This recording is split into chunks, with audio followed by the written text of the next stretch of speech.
Fala pessoal, entrando de carrinho, chegando mais uma vez aqui no Portal NG Plus, dessa vez para falar da classificação do Criciúma para a segunda fase da Copa do Brasil, o empate em 0-0 com o Marília nessa tarde de quinta-feira lá em Cariacica, no Espírito Santo, depois de muitas idas e vindas quanto ao local do jogo, seria originalmente em Marília, no estado de São Paulo, passou para Varginha e por fim foi no Espírito Santo.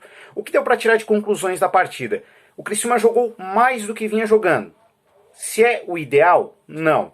Jogou mais até porque enfrentou um adversário inferior, por exemplo, do que a Chapecoense, que o Criciúma perdeu no último domingo, onde teve uma atuação muito ruim, não tem nem comparação o Marília com a Chape. E teve alguns destaques individuais que eu acho que ajudaram a tornar a atuação do Criciúma melhor do que nos jogos passados. Cito principalmente o Helder, lateral esquerdo, para mim foi o melhor em campo. O Helder, inclusive, tem sido, no meu ponto de vista, o melhor jogador do Criciúma até aqui na temporada, numa temporada com jogos tão ruins, transtornada em função desse vai e volta aí de campeonato, que vai, para, começa, suspende. Nos jogos que o Criciúma teve, o Helder se destacou na partida de estreia contra o Ercílio Luz. Contra o Juventus não dá para contar tanto assim, porque nós estávamos falando de um jogo aí que estava praticamente num banhado, e no jogo contra a Chapecoense ele foi um dos poucos que tentou.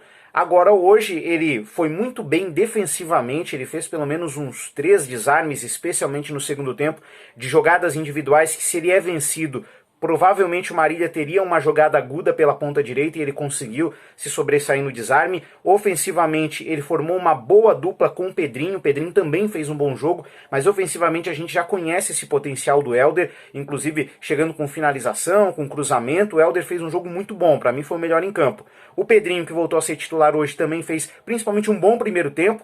No segundo tempo ele chegou a meter uma bola no travessão, mas no primeiro tempo era ele quem tentava fazer algo mais ali pelo lado esquerdo, sempre tentando se associar com o Helder. O Criciúma tentou em alguns momentos essas jogadas de associação, com um recebendo a bola e passando para receber na frente entre o Helder e o Pedrinho. Formaram uma boa dupla ali pelo lado esquerdo.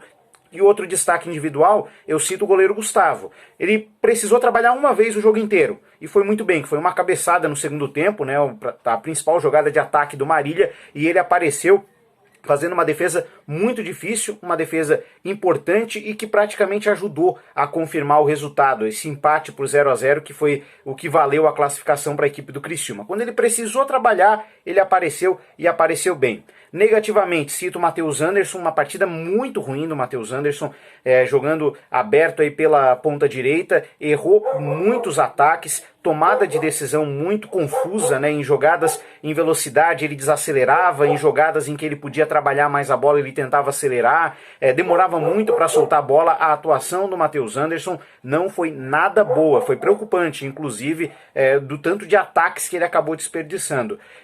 Negativamente também eu sinto a questão do próprio conjunto do Criciúma. É um time em formação, para o jogo de hoje não teve tempo para treinar, e teve toda aquela questão do deslocamento e tal, o problema da mudança da data, enfim. O Criciúma ainda não é um time como um conjunto.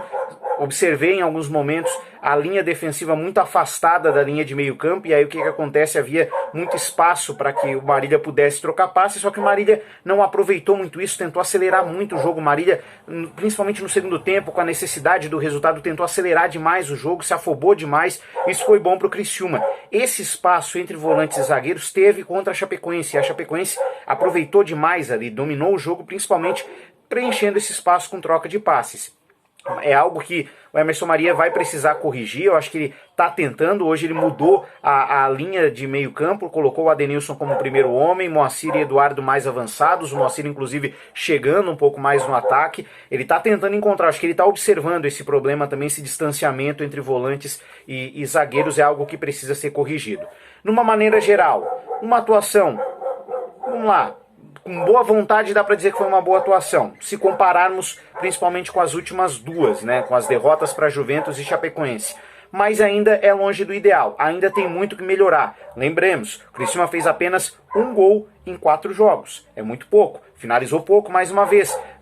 Claro, vale ressaltar que depois dos 20 do segundo tempo, o Criciúma praticamente abdicou de atacar, mas ainda assim é muito pouco. 1 gol em 4 jogos, foi marcado por um lateral direito ainda, é muito preocupante. E lembramos também, o Criciúma não vence desde outubro, a classificação é boa, a torcida tem que respirar aliviada pelo empate, pela classificação. Acho que o Emerson Maria tem coisas boas para tirar dessa partida, dessa atuação contra o Marília, mas ainda tem muita coisa para melhorar.